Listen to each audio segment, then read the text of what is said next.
एक बार एक व्यक्ति बिना बताए काम पर नहीं गया तो उसके मालिक ने सोचा इसकी सैलरी बढ़ा दी जाए तो यह बिना बताए छुट्टी नहीं करेगा और काम भी लगन से करेगा।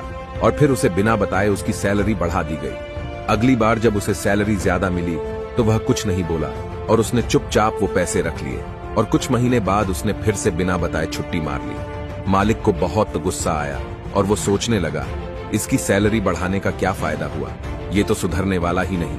और फिर से उसकी सैलरी कम कर दी गई। फिर जब वह काम पर वापस आया तो उसे वही सैलरी दी गई जो उसे पहले मिलती थी।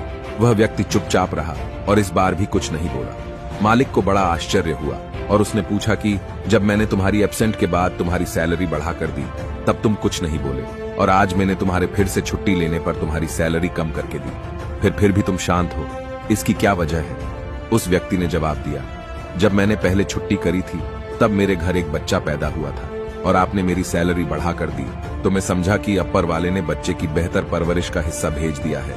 और जब मैंने दूसरी बार छुट्टी ली तो मेरी माँ का निधन हो गया था। उसके बाद आपने मेरी सैलरी कम कर दी तो मैंने मान लिया कि मेरी माँ अपने हिस्से का अपने साथ लेकर चली गई।